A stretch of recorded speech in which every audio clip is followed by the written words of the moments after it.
Salvati. Doobie-doobie-doo. Doobie-doobie-doo. Doobie-doobie-doo. Doobie-doobie-doo. I'm your host, Sabrina Salvati. Doobie-doobie-doo.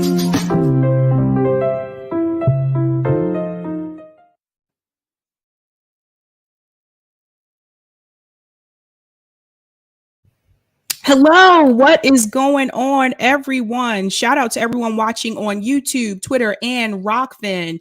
Welcome to Sabby Sabs Podcast. I'm your host, Sabrina Salvati.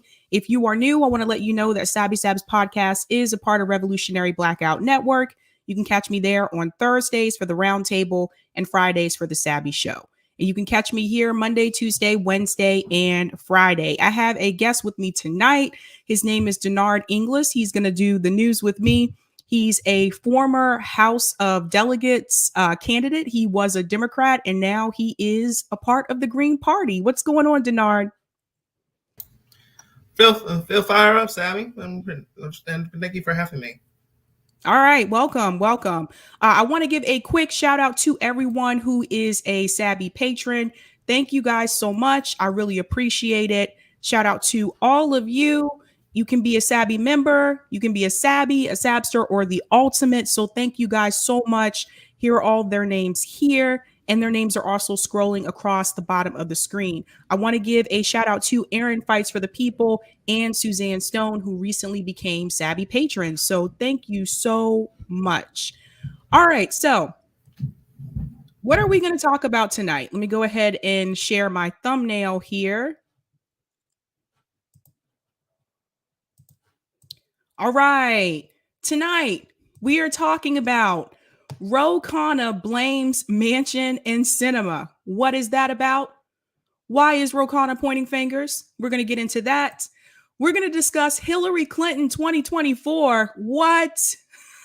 Why is this even becoming a thing? We're going to discuss that tonight. And we're going to talk about billionaires' wealth doubled. So what is going on with billionaires in the world right now, and why did their wealth double? So let's definitely check that out. I love the Hillary image. She has her hand out. She's like, hey, girl. And she's like, go away. Just go away. So let's go ahead and get started.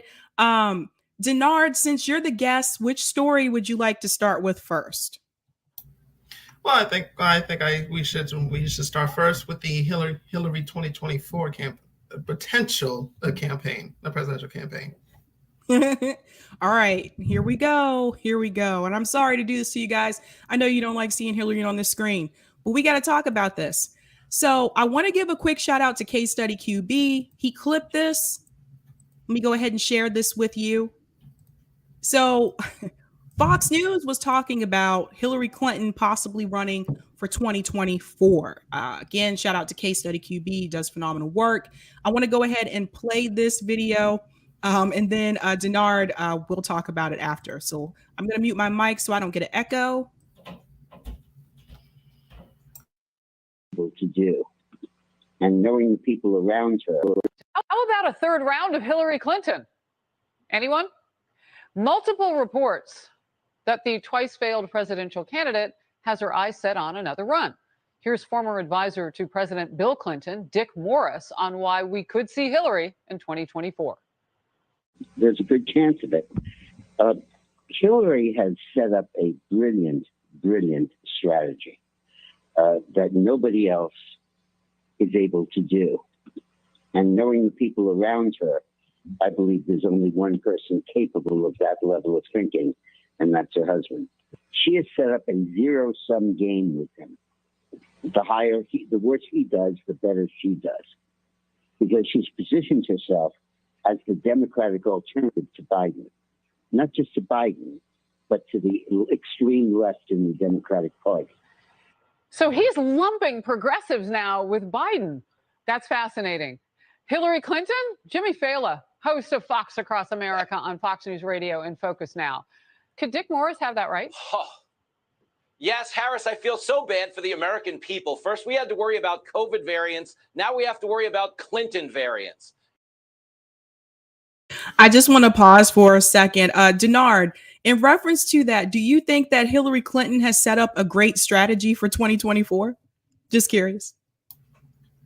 Well, considering that this woman lost two times in the for run for president. She lost to Barack Obama in the primary, and she nearly lost the primary to Bernie. She nearly lost the primary to Bernie Sanders, but she succeeded thanks to the backing of the DNC inciting, and she couldn't even defeat Donald Trump in 2016, and so. I don't know. I think she's going back to her old-fashioned ways of vote for me because I'm not Republican, or vote for me, I'm not Trump. She's part of the establishment, and they're trying to point her as the alternative to Biden. She's not an alternative. She represents everything just like Biden.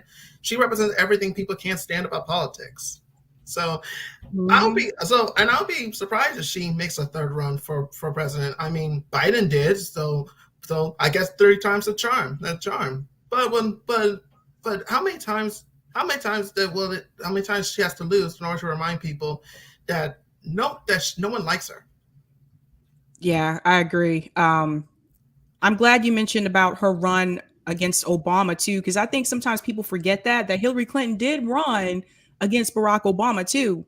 So this would be her third race. I'm going to go back into the video. It's a rough time to be.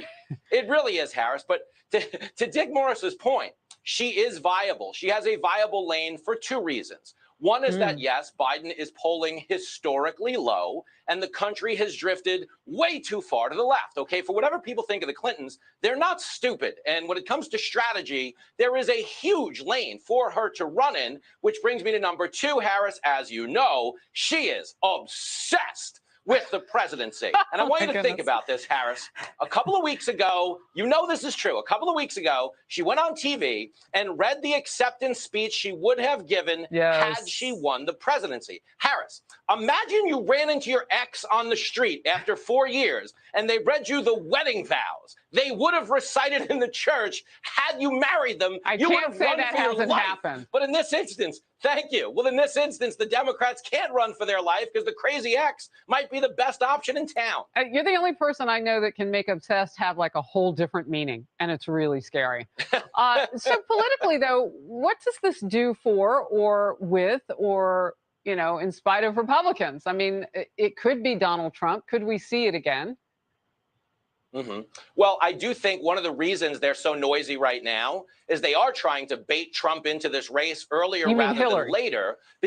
Exactly. But I mean, Hillary is trying to bait Trump into this race. She wants to run against Donald Trump because he's the only one with unfavorable numbers that would mobilize the Democratic Party enough that they might hold their nose and vote for her. They're not going to support her over anybody else. But there's one thing, Harris, no one is saying, including Dick Morris, is what's really giving her the upper hand is not that Biden is in his late hundreds. He's polling behind, just about any bad thing you can think of.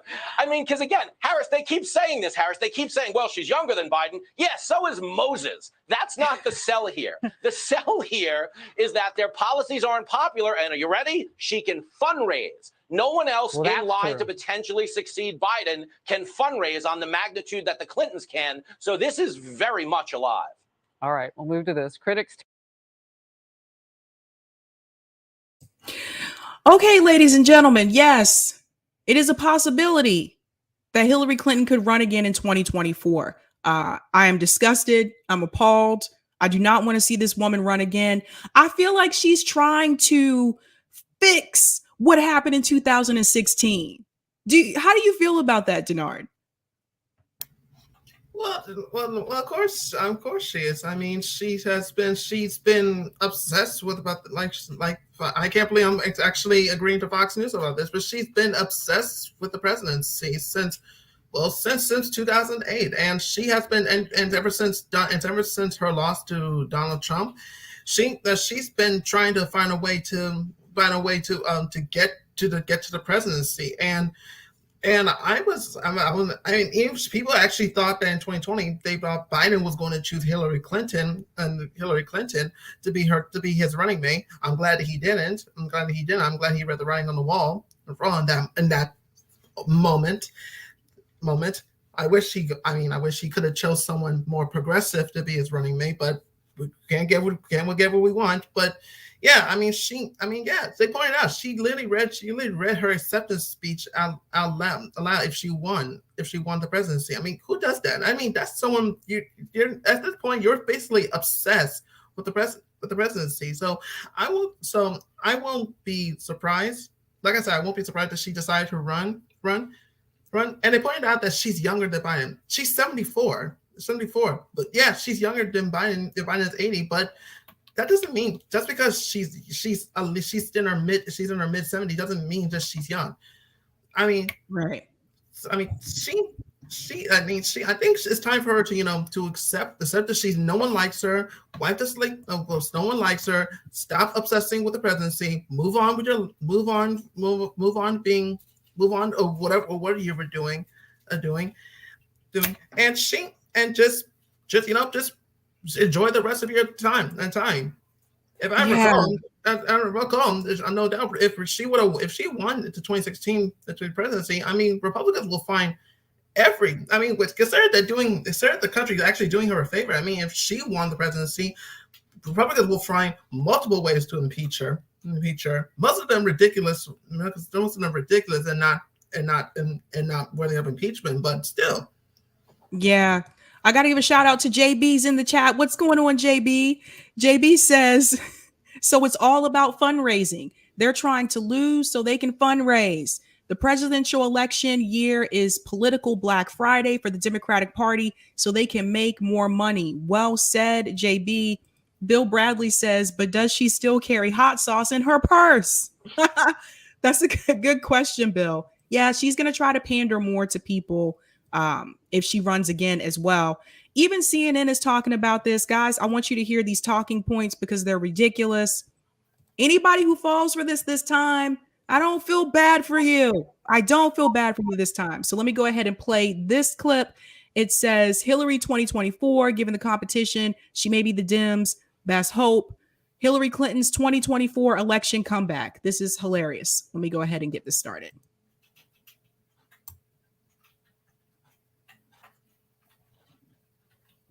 With Joe Biden down in the polls and his VP not doing any better, in 2024, might the Democrats turn to Hillary Clinton? That is the provocative thesis of my next guest, Democratic consultant Douglas Schoen. He and Andrew Stein co-wrote a piece for the Wall Street Journal this week titled Hillary Clinton's 2024 Election Comeback. It got big traction. The Hill says she may be the Democrats' best hope. The Washington Examiner, Democratic operatives say Hillary Clinton is best option. But there were some naysayers as well. A New York Post columnist called this a horror movie in the making. Newsweek said don't count on it. A Boston Herald editorial calls it a nightmare scenario. Meanwhile, former President Trump continues to be a fundraising juggernaut, thwarting other Republican hopefuls from entering the race. Tonight, Trump holding a rally in Florence, Arizona. He will be 78 on Election Day 2024. Bernie Sanders, 83. President Biden, 81, about to turn 82. Hillary Clinton, by comparison, a youthful 77. And though Politico Playbook was dismissive about Schoen and Stein's thesis, it did report this, quote, people close to Bill and Hillary Clinton said the former first couple sees an opportunity to insert themselves back into political life. Douglas Schoen joins me now. He's the co-author of a brand new book called America, Unite or Die, How to Save Our Democracy. Doug, what did you want to come from the Wall Street Journal piece, and did it work? Well, I think I accomplished my goal of making it clear the Democratic Party is sinking, Michael, given the approach Joe Biden and Kamala Harris are taking. And I think my answer to your poll question is no, I don't see them being salvageable, given that they're taking the same path they have, rather than what Secretary Clinton and Bill Clinton have proposed, which is repositioning back to the center, getting back to a set of policies that are more both affordable and accessible for the American people, and to recognize I just have to pause there for a second and chime in. Notice he said getting back to the center. We're still in the center. When they were making those comments saying that the American have moved like far left, how did we move far left? Do we have universal health care for everyone? No. Did we cancel student loan debt? No. We have continued to fund the military industrial complex. In fact, Biden has given more money to the military than Trump did. What did we do that made us move far left? They don't even explain that. They don't say anything about that. Your take, Denard? Yeah, both Republicans and corporate media have been pushing this whole idea that Joe Biden is going far left. Like he's never been far left in his entire life. You look at it, and as for someone as for Biden, who told us to look at his record, he's been. If you look at his record, it looks exactly what Republicans will be supporting today. He supported cuts for Social Security. He supported the war in Iraq. He would basically help cause the student debt crisis in the first place. Yep. I mean, he's never the center, but this thing they wanted. But the fact is, Joe Biden basically ran on the platform, and they just want to return to a simple time where Americans can come together, bring everyone together. You know what? That may have worked. That may have worked probably in the late 1950s or the early 1960s, but not today. We got one party that's embracing fascism. We have one party who's literally doing everything across, going through 19 states to make sure that people don't vote. And we got another party who was basically sitting down and saying, I think we should work with the Republicans more, and more. And that's not just dumb. That's dumb. There's many of them still have the mindset that we should return to this Reagan era paradise, which it wasn't a paradise. And no one wants them. Shut up about it and give us exactly what we do want, like a canceling student debt or universal health care or a Green New Deal. I don't care which one you do first, just get it done. Exactly. I mean, what's so frustrating is that they always talk about how the left is going, the people don't want to go far left, or they get, like you said, they never really explain how do we go left. I guess he points out. What is he? What Biden accomplished? Giving money to the, like you said, give money to the military. Give money to the military, more money to the military. Passing a stimulus package, which basically gave people one check. And then one check, and already came out and said, I'm not going to give you any checks. Yeah, I mean, it's just crazy. Shout out to Ashira for the super chat. HRC will carry a shawarma with hot sauce and chicken wings. Thanks so much for that super chat, Ashira. Yeah, this is just absolutely ridiculous. I'm going to go back into the video, so bear with me, guys. I know it's hard. That unless the party changes and embraces people like Secretary Clinton, who is a centrist, and President Bill Clinton, who pursued centrist policies with me and my firm in the mid-90s, the party will be doomed in 2022. And I dare say, Michael, 2024 as well. To your point, she sat down with Willie Geist this week. In fact, I'll play a short snippet from that interview because I think it tethers to what you just said. I think that it is a time for some, careful thinking about what wins elections, and not just in deep blue districts where a Democrat and a liberal Democrat or so-called progressive Democrat is going to win. Hold up. Didn't she lose? Didn't she lose twice? And she's going to give people advice on how to win elections? What? I'll go back in. I like the fact that she's rocking the purple in that interview. You're not in cahoots, right? You haven't spoken to the Clintons. She had no idea that you were going to write this, and you've written similarly about her in the past. All true? All true. And I believe that what she is saying now is where the party needs to go.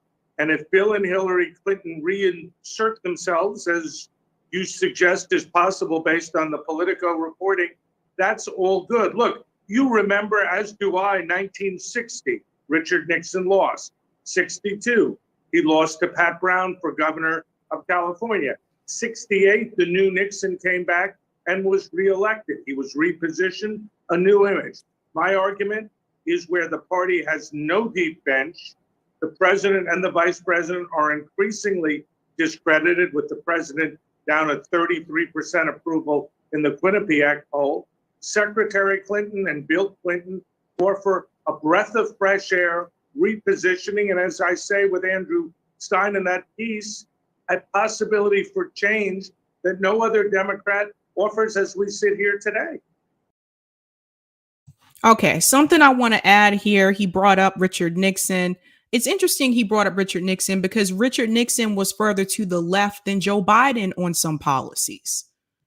A lot of people don't realize that, don't understand that. But if you go back and you look at some of the things that Richard Nixon wanted to implement, some of the policies that he had, he was further to the left of Joe Biden. And he used that as an example. So it's just, this is like really frustrating because I'm like, they're trying to make Hillary a thing.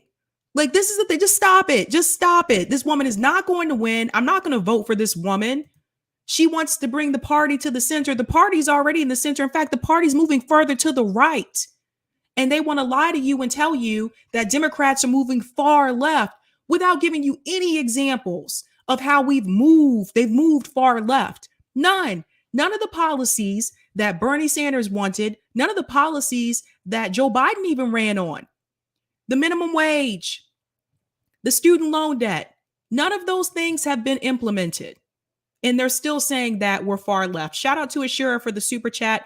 I disagree with your guest on saying just Republicans are doing fascism. Both do the same damn thing. Thanks so much for the super chat, Ashura. Socialist MMA is in the house. Why won't Hillary go away? Yes. Why won't she just leave? I'm sick of seeing this woman's face. So, Denard, what do you think about the fact that they're praising Hillary Clinton and Bill Clinton as if they're going to be the ones that are going to come in and they're going to be the savior here, given their history? To be honest, I don't really know. I have so many questions. There's so many questions. I have a lot. Then that's a lot to unpack. But I think the reason they're obsessed with Hillary is because they see her as the potential as the savior of the Democratic Party, considering that they've been obsessed with her since 2016, and being the elected the first woman president. Wow! But what is she going to stand? What is she standing for? And as for her advice, this is coming. It's funny that she's giving advice on how to win elections, considering that she lost to a 75-year-old toddler who couldn't even who she didn't even campaign in the Midwest.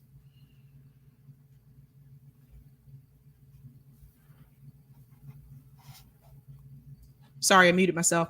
She didn't even follow advice that was given to her about campaigning in the Rust Belt from someone who had won. She didn't want to take her own husband's advice, and now she's supposed to come in and tell everybody else how to win. Really? Rust Belt.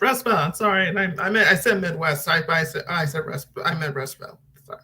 Yeah, the Rust Belt. It's just, how could you ignore a whole entire population of people that had pretty much lost their jobs, a lot of their jobs, because you had an administration that came before them, the Obama administration, that sent their jobs overseas. How could you ignore that population of people? Because I think that Hillary Clinton was very arrogant. I think that she just knew she had this in the bag. I don't think she really thought that Donald Trump was, I don't want to say going to be a competition for her, but I don't think she took him seriously. I don't think a lot of us took him seriously, to be honest, back then. But I think she probably thought to herself, there's no way in hell I'm going to lose to Donald Trump. I think that she had pretty much realized, you know what? The DNC has my back. I'm the most popular candidate that's running. So there's no way I'm going to lose. And the American people showed up when it was time to vote and proved her wrong. And I think she still does not know how to get over that. She doesn't want to let that go. And I think she's looking to blame anybody else for the reason why she lost. She's still blaming Bernie Sanders, who went out here and tried to help get her elected. She's still blaming him. She's blaming Russia. She's blaming everyone but herself. This woman is not likable. And if you are watching this show right now and you consider yourself to be a Democrat per se, this woman is not likable. She comes across as a prude. She comes across as elitist. She is not appealing to the everyday average Joe Schmo. That is a turnoff. People want someone who is real. People want someone that is down to earth, and people want someone that is relatable. She is not relatable. She's not likable. Even when she smiles, it looks like it's forced. She's not going to do anything for the American people, not the working class people. I'm going to go to some of the comments really quick. JB says it's all about fundraising. Kamala can't raise as much money, so they want to pull Hillary in. And notice how quickly they're just writing off Joe Biden. Like, you notice that, Denard, how quickly publicly they're just writing off Joe Biden. They're like, yeah, Biden's numbers are low, so yeah, let's bring in Hillary. Yeah, I mean, yeah, they immediately turn off when now that Biden's approval rating, but they never really talk about why Biden's approval rating is so low, because he never really fulfilled his promises. Like you said, student debt hasn't ever been forgiven. He's still putting more money into the military industrial complex. He still hasn't given out. He still owes us more $2,000 checks. Like you said, this is all about fundraising. They're literally funding Democrats. The only thing they're good at is fundraising off their failures. The failures. They fundraise off of Hillary Clinton's failure. They're trying to fundraise off their unsuccessful attempt to pass voting rights. The voting rights. I mean, they're already planting the seed of blaming progressives for their loss for their potential loss in the midterm election this year. Oh yeah, it's gonna be our fault, you guys. Watch. And they will lose, mark my words. Replicarian shout out says laugh at the hot sauce comment, thumbs up. Yeah, that was cute. They will lose. I still believe that. And they're going to start pointing fingers at all of us. They're going to say it's our fault because we were too far left, because we wanted to defund the police, because we wanted to cancel student loan debt, because we want healthcare for everybody. I'm sorry. How dare we ask you for a decent living? How dare we ask you for a living wage? The nerve of us. Shout out to the Red Precarian for the super chat. Late but here, support indie media. Thank you so much, Red Precarian. Eric, I'm ready for those comments. Shout out so much to Roger Meadows for the tip on Rockfin. Sabs, last week you gave a shout out to Sidney Poitier, but said nothing about Mr. Juicy Fruit himself, Mr. James Mtume, that Biggie blew off of. Very politically active person in New York City who spoke on issues regarding the Black community. Very active in the 90s as he spoke out against Giuliani administration, NYPD violating Black people's rights, especially when Haitian immigrant Abner Luma got dragged into a police precinct after breaking up a fight between two women. He was sodomized with police shoving a broomstick up his you-know-what? Excuse me. Where rupturing his you-know-what.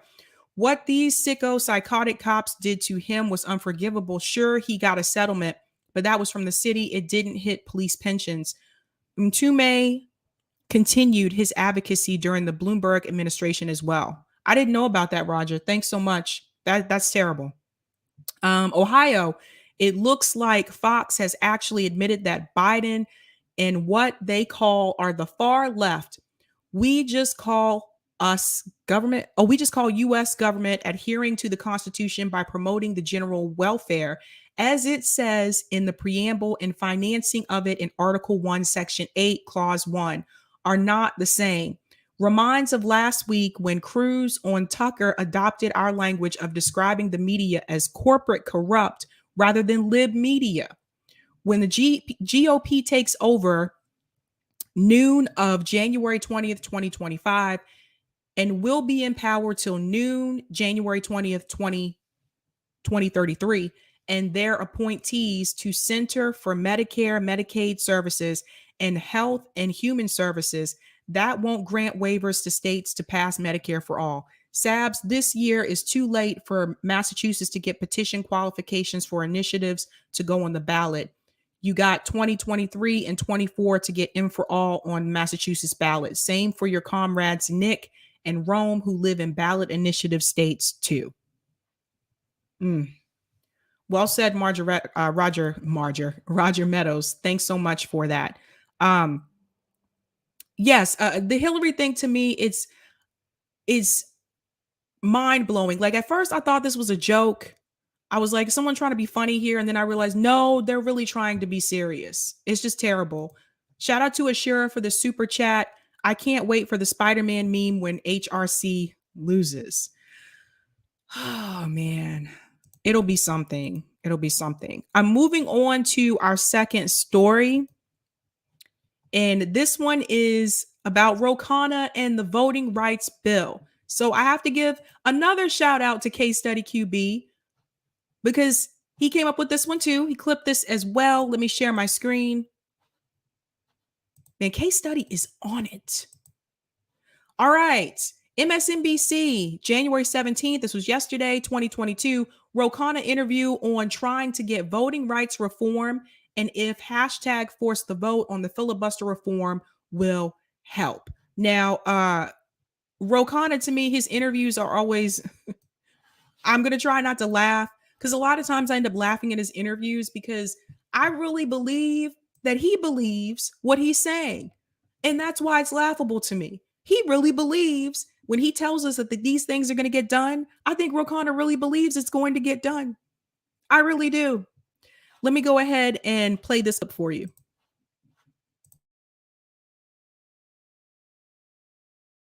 The question now for Democratic Senate leadership is if they want to hold these doomed votes to send a message, even if that may be at the expense of some more moderate members. Joining me now is California Democratic Congressman Ro Khanna. So, Congressman, I think everybody understands the Democrat strategy to hold the vote on these voting rights bills. The issue is important. Democrats united. Even if you lose 50-50, you have that vote. But what purpose does it serve to then do the rules change vote that you know will fail? Garrett, we're making every effort. Yesterday, John Sarbanes was talking about having us contact our home state senators. We're still trying with every argument to convince the senators to vote for the rule change to uphold the fundamental right to vote. If it doesn't succeed, then we will go on. But I'll tell you this, our odds are better than the odds that John Lewis or Dr. King faced when they were fighting for change. I hear that, but Congressman, I mean, your home state senator is not going to vote against the rule change. I mean, you've got Manchin and Sinema who are very dug in on this. And I guess I just struggle to understand what isolating them with another vote will do when you need them on everything else the Senate might want to pass of President Biden's agenda. Look, I have a very good relationship with Senator Manchin. I have a lot of respect for him, and I think he can be a consensus builder, certainly on Build Back Better. And I just have to jump in for a second. Why is it that the politicians in DC that consider themselves to be progressives, why do they always say they have a good relationship or so-and-so is their good friend with these establishment politicians in DC with them who continue to block things that they want to get passed? That's your friend? That's the one you have a good relationship with? Really? I'll go back in. And seeing where we go there. And he may even have a consensus opinion on how we move forward with the Voting Rights Act. But we need to have a robust debate on the Senate floor and make our best case for why it justifies a change in the filibuster, protect fundamental rights. I don't think that's offensive to the other senators. Isn't that what the Senate is supposed to be about? It's monumental legislation. Let's debate it. Let's have people state their positions and let's vote. And if it fails, then let's see what plan B is. But we have to give it everything we have. These votes are going to get second guessed more than the Cowboys play calling last night. I just have to put that out there.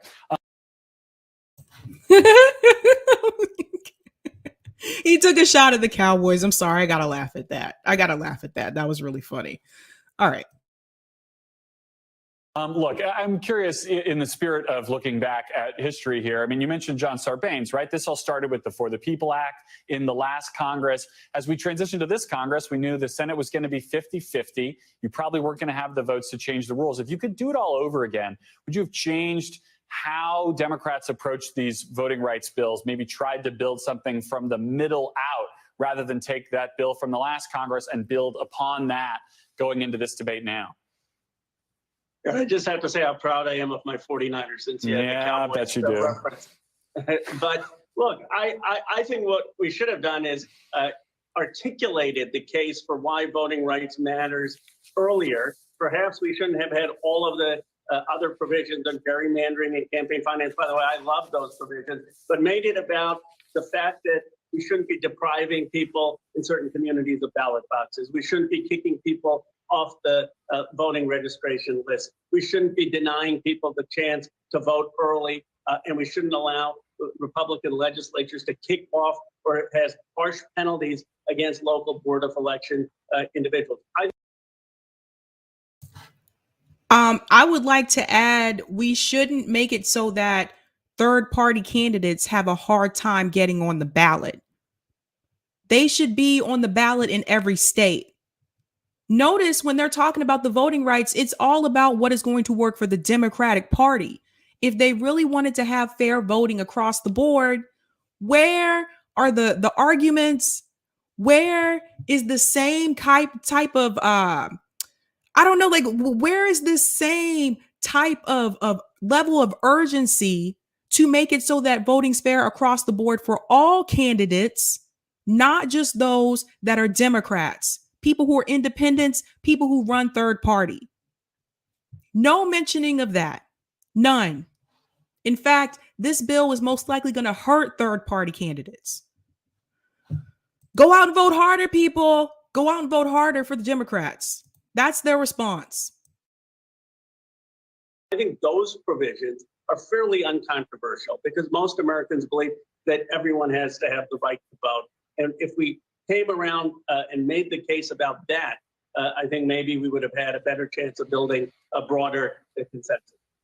I hate to ask you to negotiate against yourself, but if you look across at the Senate side where this, moderate bipartisan group is starting to talk about changing the Electoral Count Act, maybe some other changes on the margins, do you think that's something that House Democrats could eventually get behind if that's what can get done? Absolutely. We have to do that. That's supplemental to what we're doing with the Voting Rights Act. The Voting Rights Act is to make sure everyone can vote. The Electoral Count Act that Senator King, Klobuchar, Durbin are doing is to make sure that once we vote, Republican state legislatures or any state legislature can overturn that vote. Here's the dilemma with that, though. Senator McConnell says that he's open to that. What happens if we can't get 60 votes on that? Are they willing to then look at a carve out for that? I mean, shouldn't everyone agree that if, for example, Arizona votes 52% for a candidate to 48% for the other candidate, the state legislature shouldn't be able to send an alternative slate? Well, what happens if we can't get 60 senators to vote to agree even on that? It's hugely problematic. I want to play for you something that Senator Mitt Romney said on Meet the Press yesterday. Ask you on about a question on the other side. Take a listen. He's got to recognize that when he was elected, people were not looking for him to transform America. They were looking to get back to normal, to stop the crazy. And it seems like we're continuing to see the kinds of policy and promotions that are not accepted by the American people. The he there, of course, is President Biden. Do you agree with any of that from Mitt Romney, that perhaps President Biden miscalculated what his governing coalition and what his voters wanted from him?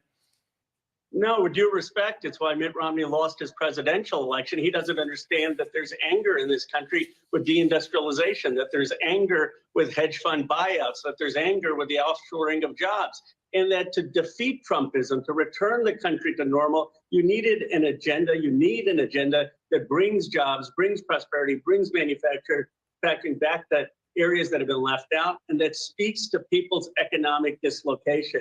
So what President Biden is doing is ultimately trying to defeat Trumpism, not just dealing with the symptom of Trump, but the underlying economic conditions that may have given rise to Trump. We will talk more.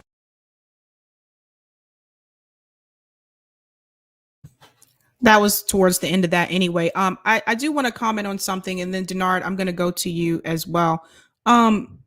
He said that Joe Biden is trying to defeat Trumpism, and that Joe Biden is trying to help those communities that had their jobs sent overseas. But Joe Biden was a part of the administration that sent those jobs away. And Ro Khanna doesn't mention that. And the commentator doesn't mention that. They're just acting like this came out of nowhere. That did not happen under Donald Trump. That happened under the Obama administration, which Joe Biden was very much a part of. They sent people's jobs abroad. And neither one of them are going to say it. Denard, I want to get your opinion on this. Yeah, I mean, he's trying to. The Democrats have been trying to push Biden into becoming this next FDR, which we all know he didn't. I mean, which we know he's not. Second of all, as he's trying to fix all the problems, just kind of saying that he wants to fix all the problems that led to Trump in the first place. Not only was he vice president when those jobs stayed overseas, when he was senator, he basically pushed policies that led us Trumpism in the first place. There's all you don't have to be a genius to know that many of his neoliberal and neoconservative policies is what gave us Trumpism in the first place. So I think he's what Khanna's saying is wrong. Is that he's trying to fix the problem? I just think, yes, he's trying to. I think the whole thing of returning to normalcy thing. People don't. People just want to go back to a time where we can have brunch again. Brunch is still canceled. So there's still this one. Yeah, despite being going to normal, which means no longer going back to a time before the virus hit, the problems will still be there. It's there. The coronavirus literally exposed everything wrong with our healthcare system, our housing system, and our system in general. And I think that's what's important. That we need to fix the system that is literally designed to be broken. Agreed. I want a correction here. Valerie said NAFTA was Clinton, not Obama. Sorry about that. But I know Obama did also send jobs overseas. So we have to it's really frustrating that they make it seem like all of these things, the reason why the country is in such despair is because of Trump. The country was problematic before Trump even came into office. And I feel like a lot of these liberal news stations don't want to mention that. They don't want to talk about that. They want to make people, think that a lot of this happened under Trump. They don't want to mention all of the things that Obama did that did not work out well for American people in this country. In fact, I just started watching the documentary last night, and I highly recommend that all of you watch this if you have time. It's called The Con, and Professor Fadil, who was on here, he told me to watch it. I started watching it the other night. It's called The Con, and it is about the 2008 housing crisis. And there's 5 episodes, I believe. And they start from the very beginning of when it first started happening. And they caught it happening in Akron, Ohio, that they were targeting low income minority communities, mainly Black communities, and that the banks were a part of this. Lenders were a part of this. Big banks that we know of, JP Morgan, Wachovia, which later became Wells Fargo. All of these big banks were a part of this. And at the end of the day, when Obama and Eric Holder got a hold of it, because this spread across the country, Barack Obama came forward and said there was no crime. Guys, they were forging documents. You have to watch the argument. They were forging documents. They were signing people's names to documents that they did not sign. They were sending out false appraisals. And for those of you who don't know, an appraisal basically tells you how much your house is worth. To be an appraiser, you have to be licensed. You don't just become an appraiser. They were sending out appraisers who were licensed, and they were giving people false appraisals on their home. So they were telling Black people, a lot of older Black people, that their house was worth more than it wasn't, tricking these people into taking out these loans and then changing the numbers on the application after the people had already signed it. So I want to remind everybody that was under Barack Obama and Eric Holder, and they defended the banks. They said there was nothing illegal that was done. So I bring up 08 a lot because that is a sore spot for me, but I remember what it was like living in 08, seeing people lose their homes, not being able to find a decent job. That happened under Barack Obama. And I want everybody to remember that. And the fact that he sat there and he defended the banks and lied to the American people and said there was nothing done wrong. So why not have that same frustration that they have towards Donald Trump? Why aren't they so angry at Barack Obama for allowing all those people in this country to lose their homes? Why? Because he was a Democrat. Not to mention, what is the problem? Go ahead. Not to mention the fact, I mean, I give the people, he made a historic victory and during his 2008 election. I mean, the first Black president, the president of being elected to the first Black president of the United States. I mean, yeah, that's cool and all, but what is he going to do for me? And for me, and the first thing he did, and the thing they did, the Obama administration thing they did was basically pass a bailout for Wall Street, and pass Romney care, basically pass Romney care, and care, which doesn't even include a public option. So people should be disgusted at Barack Obama because he's just continuing on the neoliberal policies.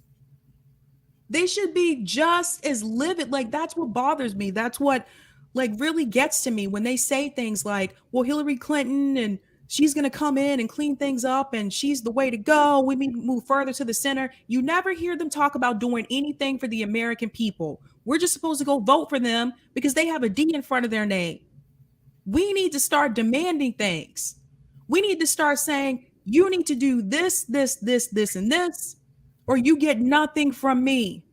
And I wish more people could hear this message, not just people on the left, people all across the board.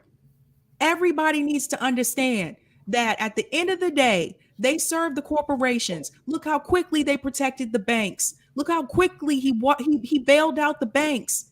They never want to bail out the American people. When we get in a rut, even if it's their fault, we are told we have to bail ourselves out. We're told we have to pick ourselves up by our bootstraps. I'm ready for those comments, Eric, whenever you're ready.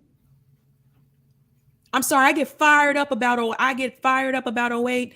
Thanks so much for the super chat, Ashura. What a cowardly C word for defending his friend.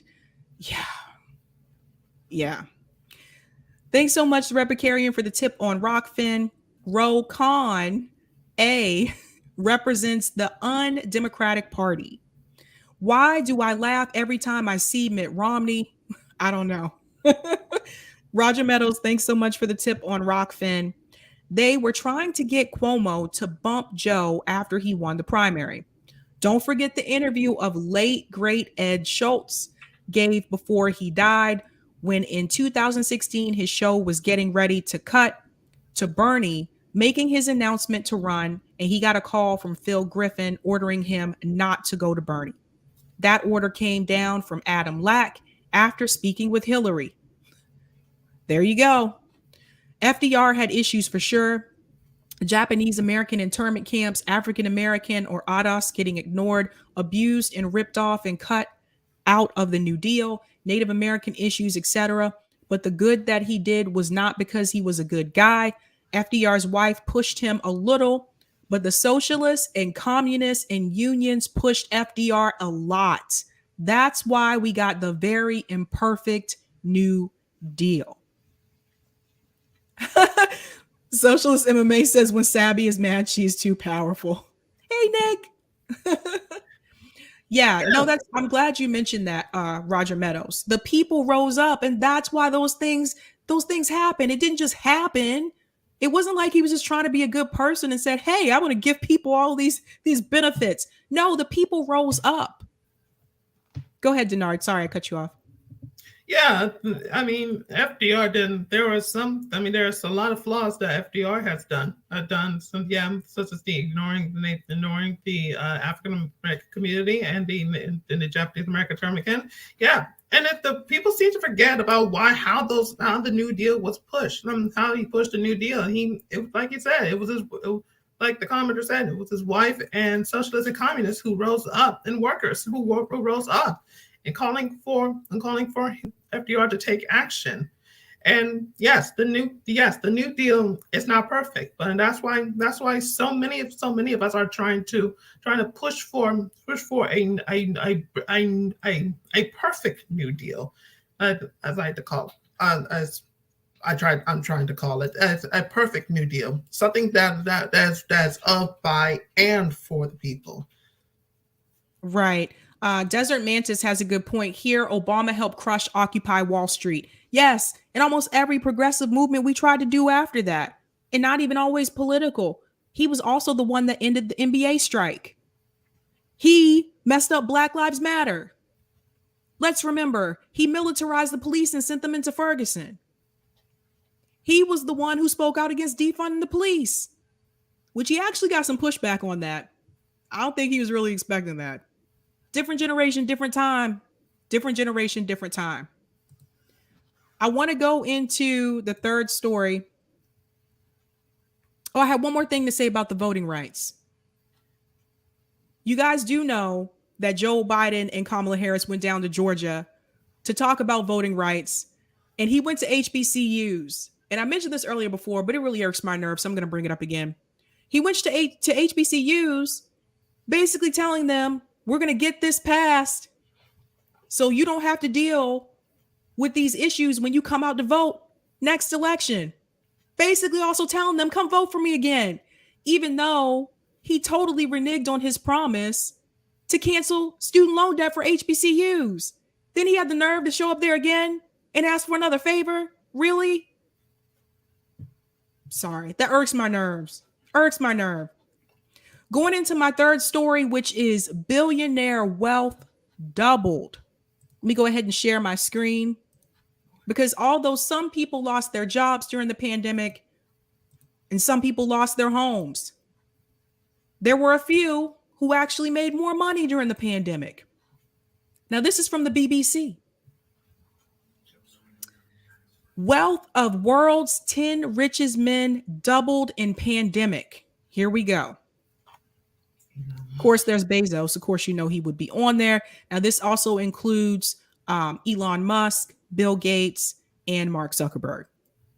The pandemic has made the world's wealthiest far richer, but has led to more people living in poverty, according to the charity Oxfam. Lower incomes for the world's poorest contributed to the death of 21,000 people each day. I'm going to make this a little bit larger for you. Okay. But the world's 10 richest men have more than doubled their collective fortune since March 2020. Now let's go back to March 2020. March 2020, that was when, I can't speak for everyone's state, but that was when we were sent to work from home here in Massachusetts. That was when they said the numbers are starting to peak up here in Massachusetts. We are going to send you guys home to work from home. So, going all the way back to March 2020, Oxfam typically releases a report on global inequality. I wanted to say inequity for some reason. At the start of the World Economic Forum meeting in Davos. The event usually sees thousands of corporate and political leaders, celebrities, campaigners. Oh God, what do you don't say? Not campaigners in the same space with celebrities and other rich people. What do you know?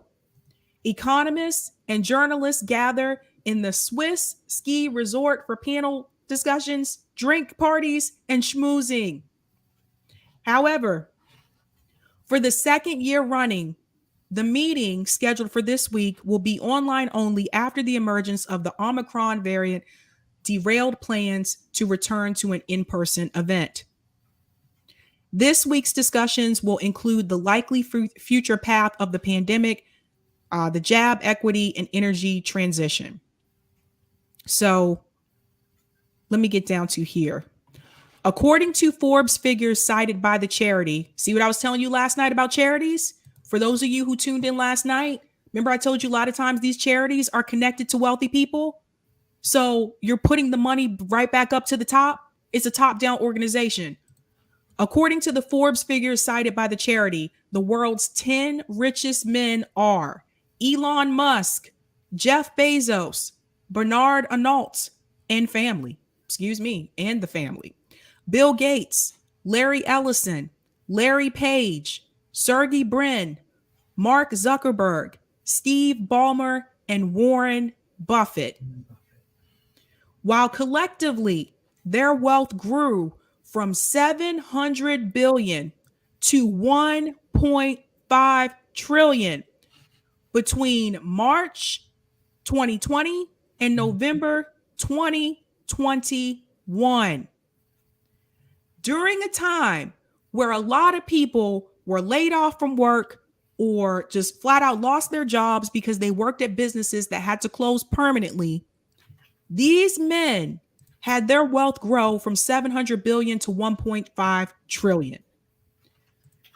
There is a significant variation between them, with Mr. Musk's fortune growing by more than 1,000%, while Mr.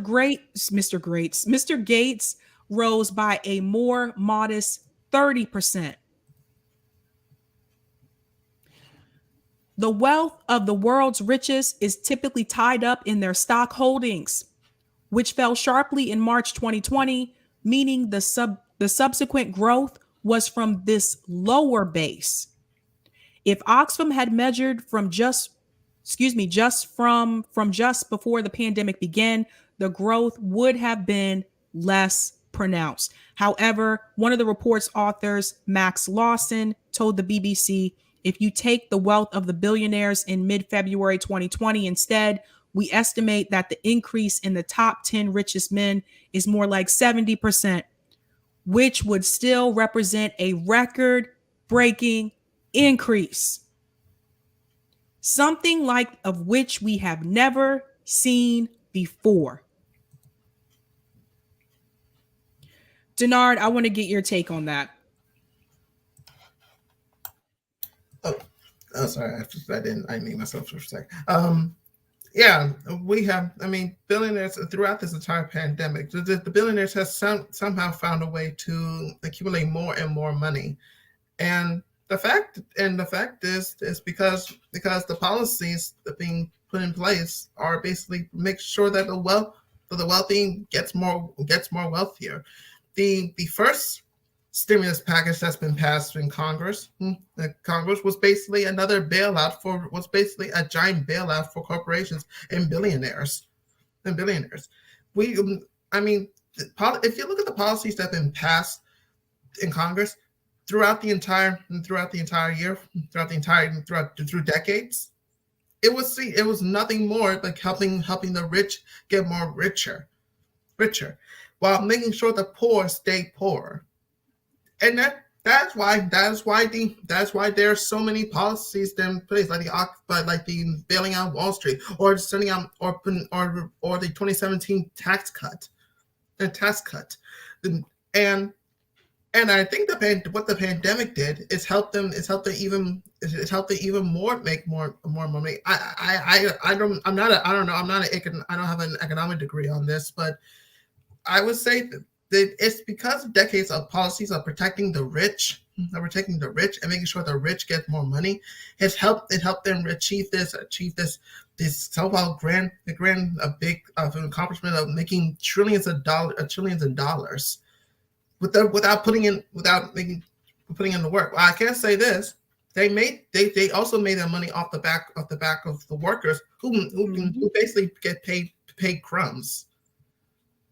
Yeah, 100%. And I wonder, if you were in a state like mine that shut down for a little bit, like during the pandemic, you may remember that there were times where you just couldn't go to the store because the stores were closed. Like around us, most things were closed except for a couple of grocery stores. And then there were time limits for when you could come in, right? Like, so seniors were supposed to go in the morning. Other people had to go at different times. And so what happened was, you would think that some of these other companies like Amazon would lose money, but they actually made more money, because when we were shut down, the only way to get some of these items that we needed was to order them through Amazon. So Amazon was making more money. Their employees were overworked. They were still underpaid. But yet Jeff Bezos just doubled his wealth. And some of you know about like Chris Smalls. He came on here over a year ago when he started the protests for Amazon. He worked at Amazon in New York at the Staten Island location, and he was the one that unionized the workers there. And he's been traveling all across this country trying to gather Amazon workers together and protesting at Jeff Bezos's house as well. And one of the things that Chris Smalls said when he was on was that it had gotten to the point at his location, they weren't even providing PPE. So no protective gear. People were getting sick at work and still were like expected to come to work. And so Chris Smalls did what was best for his health and was like, no, I'm not gonna, you guys don't have to take this. Like, we shouldn't have to put up with this. We shouldn't have to work under these conditions. Yet, meanwhile, while the employees were going through all of this, Jeff Bezos, his wealth doubled. And he wasn't working under these conditions. No, he was safe in his giant mansion on the hill. Exactly. He was safe and protected. And I'm pretty sure he had the best doctors. I'm pretty sure he has the best health insurance. I'm pretty sure he's not peeing in a bottle like some of the Amazon employees were, because they would only get like 15-minute break. It's just absolutely ridiculous. So we really have to start asking ourselves, how do we really hit back at these corporations? And don't get me wrong, like, people will say, well, if you want an electric vehicle, the Tesla is the best one around. Okay, well, then maybe you don't necessarily get the best one around. I don't know. I don't shop at Amazon the way that I used to. I've been utterly disgusted by Jeff Bezos and the way that Amazon employees have been treated, especially after I interviewed Chris Smalls. I was like, oh, Amazon, you really hit the nerve. But it just goes to show you again how we are so undervalued in this country as workers. And the people at the top, the CEOs, they were the ones still getting paid. They were making a lot of money during the pandemic. Why do you guys think that's why the John Deere employees went on strike? They're like, wait a minute, the CEO's making all this money. His income has increased and you cut everything for us. And we got to work under these conditions. That's why you see all these people, all these different employees rising up and going on strike. Yeah. It's just, go ahead. I'm sorry. I didn't mean to cut you off. Oh, no, I cut you off. Sorry. I can ramble sometimes. So you go ahead.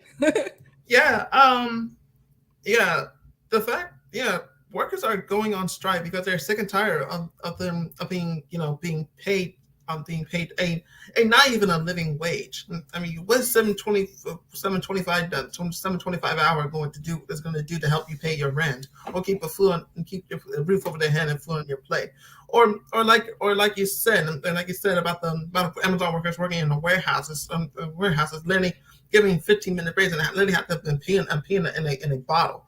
Like, they're sick and tired. All they're literally asking for is literally better working conditions, give us a livable wage.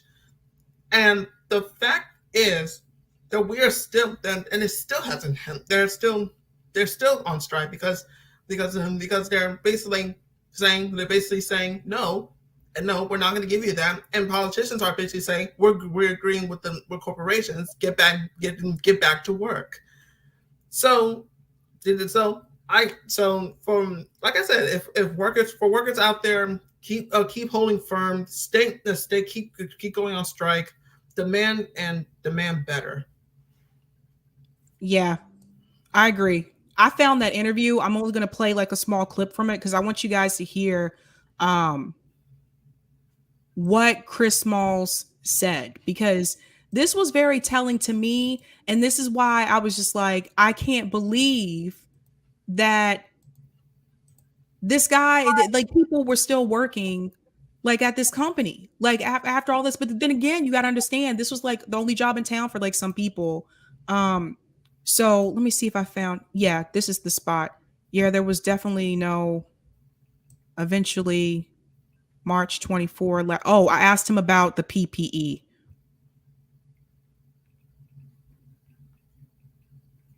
Okay. All right, let me mute myself. I want you to hear what Chris Small said about. I've been a supervisor for 4 years. I'm very known in the Northeast region of Amazon and throughout the facilities. And I couldn't just stay home and be complacent and while workers that I work with are going to work and contracting this virus. Yeah, no, definitely understand. So Amazon eventually let you go. Can you talk about that?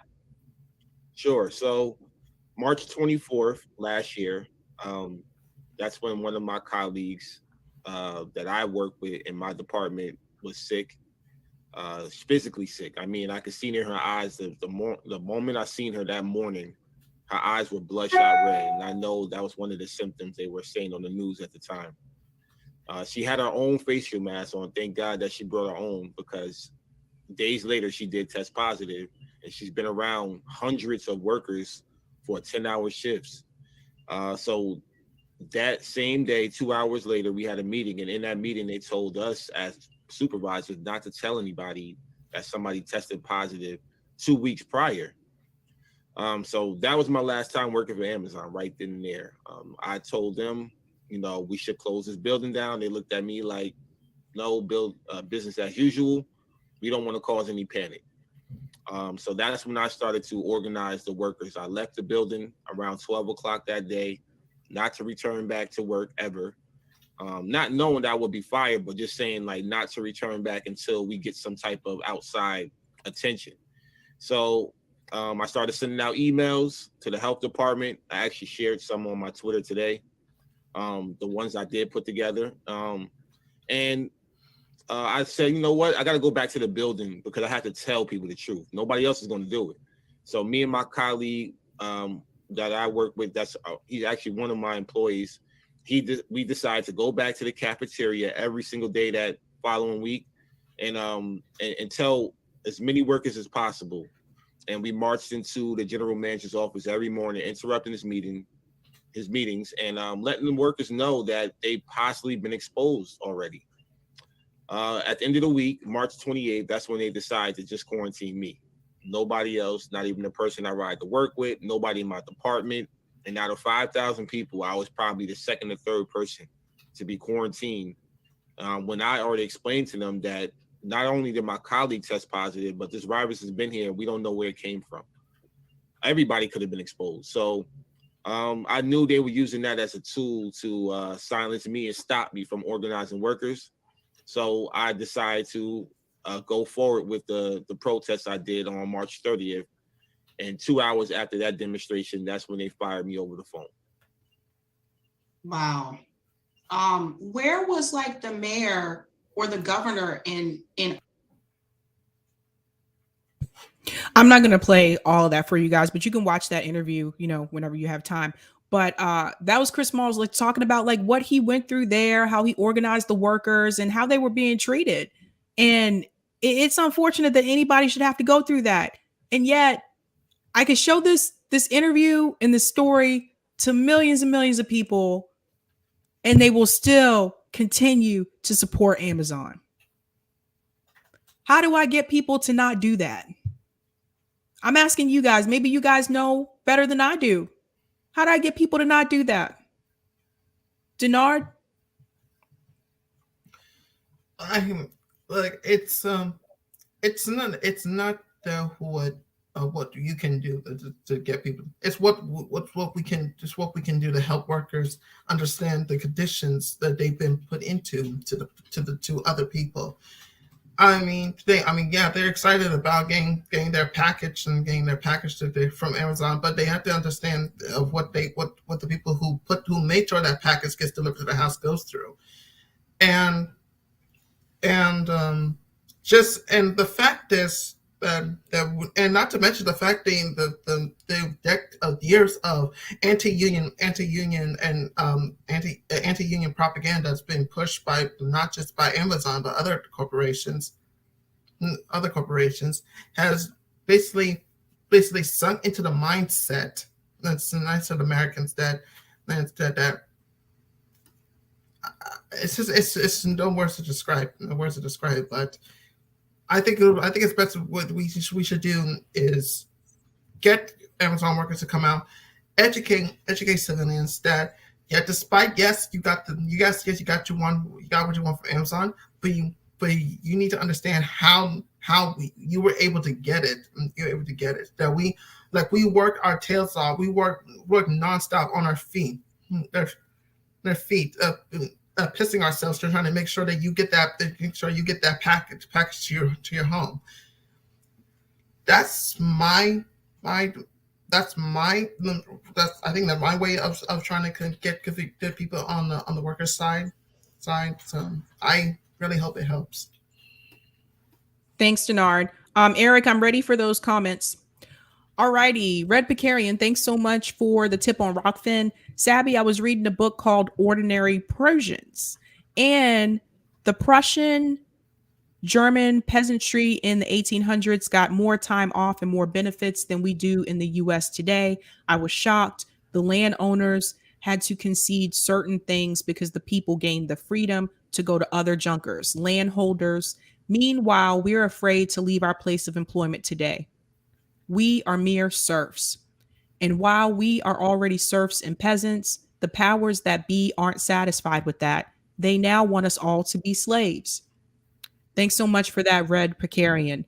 Roger Meadows, thanks so much for the tip on Rockfin. New York State Legislature came out with its robust 22-23 budget, a tax the richer's wet dream, adhering last week's guest who said tax sin to regulate bad behavior in its whole host of taxing Wall Street actively speculation, stock transfer / buybacks, cap gains, private equity, and hedge funds, etc. Plus the New York Health Act. What caught me was CEO pay gap tax between workers and CEO. The wider the gap, larger the tax. Know your state budget. Interesting. Soul said the Walton family net worth is $238 billion. It's terrible. This is absolutely terrible. Shout out to Repicarian for the super chat. The devil went down to Georgia. Thanks so much for that. Denard, thanks so much for coming on and doing the news with me. No problem. Where can people find you? Well, you can find me on Facebook and Twitter. My Twitter is DRJ English 21. 21. You can search. You can look. You can also find me on Facebook. I'm trying to get at least 400. Trying to at least get 400 followers by the end of the month. So if you can, then give me follow me, and I'll continue putting out my statements about why we need a better America. And thank you so much for having me on here. I never thought the last part can make me so emotional, because I get so angry that the workers go through all of that, and yet they are ignored. I feel you. I do have something that will make you happy and not angry, and everybody here actually, because something huge just happened for workers, at least in my state. I'm going to share this with you guys. Boom, boom. Some of you may remember back during the General Strike Summit that we had over at Revolutionary Blackout Network, there was a group of nurses that were on strike in Massachusetts. At that point, I think they had been on strike for 6 months, maybe 5 months. But now they have achieved victory. Ladies and gentlemen, St. Vincent's nurses score victory in 10-month strike. Now, this is here in central Massachusetts. Worcester, Massachusetts nurses organized by Massachusetts Nurse Association at St. Vincent Hospital struck the tenant-owned facility here for 10 months. On January 3rd, they voted 487 to 9. I wonder who those 9 were. To ratify a contract that provides for a limit of 4 patient assignments per nurse in several areas of the hospital where previously they were often required to oversee 5 patients. The nurses held out for as long as necessary to win more control over safety and working conditions on the job. The nurses also won limits on the boss's ability to send nurses home mid-shift. Better health insurance benefits for part-time nurses, substantial wage increases, and the right for all striking nurses to return to positions they held prior to the walkout. Now, this strike did go on for 10 months, but they held out. And how do you think they were able to hold out all that time? Well, that's where mutual aid comes in. People giving them food, people giving them supplies. This is why I tell you mutual aid is incredibly important. This is an enormous victory for our patients and our members, and it is a testament to the grit and determination of every nurse who walked that line day in and day out. Everyone, please give a huge applause for the nurses at St. Vincent's here in Worcester, Massachusetts. They earned that. So whoop, whoop. Gotta end with some good news. All right, guys. I'm about to head out. It is 8:18. There's Dinar's Twitter handle there at the bottom of the screen. Also in the chat. Guys, you know how we do this. Have a good night. Keep up the fight.